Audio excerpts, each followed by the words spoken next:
Cameras, do you want to follow in? Some of it's not ventilated. So it needs an upgraded fan before people move in and change the fan on there. A little bit of money you can do. So more investments, you can get the whole decoration right. You know, the whole house will start to feel like this, and it does have that wow factor with flooring, things like that. So we can do some of those things immediately. Those questions of taste. Yeah. And we can do those as standard. Yeah. We used to have we can do those as a sort of actually change the kitchen. Yeah. So, but what we can do is make sure it's contemporary and. Hello. Welcome, ministers. Welcome to our home. Paddington. James. Hello, James. James, you are most welcome. Most welcome.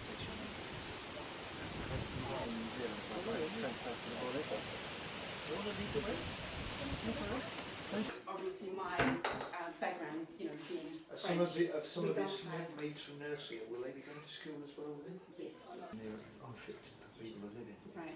So even though we've got the need, we can't put families in. So we've now taken control of all the family housing for the first time for debt.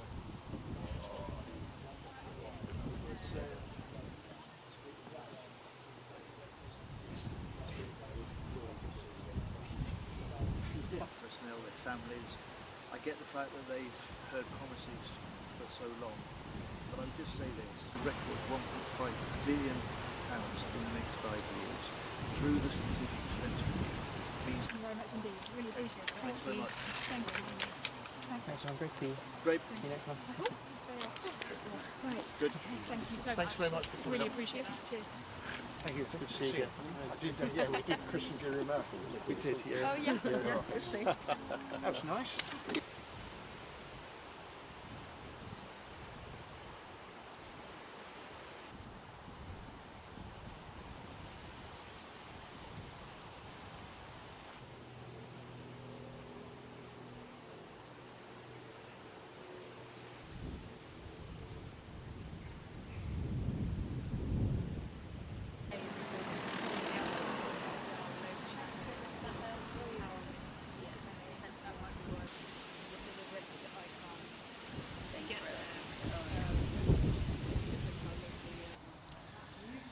I'm announcing through the Strategic Defence Review a record increase, 1.5 billion in the next 5 years, to upgrade military family homes. Our forces make extraordinary sacrifices to keep us safe and to serve this country, and yet for years we've forced their families to live in substandard homes that you or I and your viewers just wouldn't tolerate for themselves. That changes. As a new government, we're changing that, and already this year we've brought back 36,000 military homes into public ownership, into control, so we could start to upgrade them and plan for the long term. Last month we brought in a consumer charter, so the basics of being able to move into a new home are also met, and today we're matching that with this extra 1.5 billion over the next 5 years that will allow us to turn round what has been a national scandal for decades. Kind of answered that a little bit already, but as you know, armed forces accommodation is in such bad condition because of decades of underinvestment and mismanagement. A report by MPs that was released last year said it would require billions of pounds of investment to refurbish or rebuild all military housing to meet modern living standards. 1.5 billion won't scratch the surface, does it? Do you know there are 8,000 military family homes today which are unfit for families to live in and are empty? Thousands of those are just in a condition that you can't upgrade. So that's why the money we're announcing today, the plan that we'll put in place over the next 5 years, the sort of work that we can see going on here to make these houses fit to be homes for our forces and their families to live in, is at the heart of what we're trying to do. And through this Strategic Defence Review, I'm confirming this extra money over the next 5 years. It follows on from the consumer charter we brought in last month, and for the first time, because of the action of this government this year, we've now got control and ownership of 36,000 military homes that we didn't before, so we can plan for the future and also start to fix the problems now.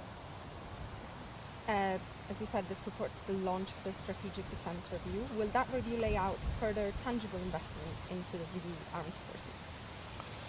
The Strategic Defence Review will lay out the record extra investment in family military homes, the 1.5 billion extra over the next 5 years. The Strategic Defence Review in the broad will recognise that the fact the world is changing, threats are increasing. In this new era of threat, we need a new era for defence.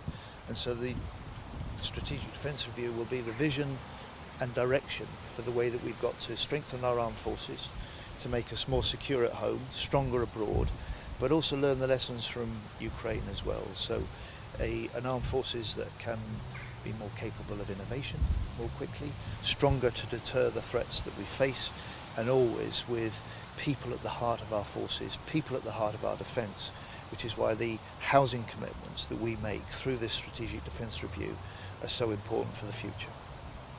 And we'll await to see details of what's in the review on Monday. I mean, I guess you kind of answered this because it was about giving us some insight into what the biggest takeaway will be from this review.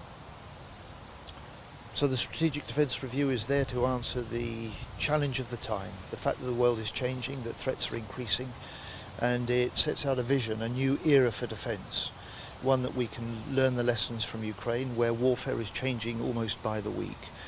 Our forces have to be stronger, they have to be faster to innovate, and at the heart of our planning for the future, at the heart of defence in the future, are our people. We've got to serve them better, we owe them better, and we especially owe them and their families better homes. For too long, our forces have made extraordinary sacrifices to serve this country, and yet we've forced their families to live in substandard accommodation. That ends. Thank you. That's wonderful. Thanks, guys.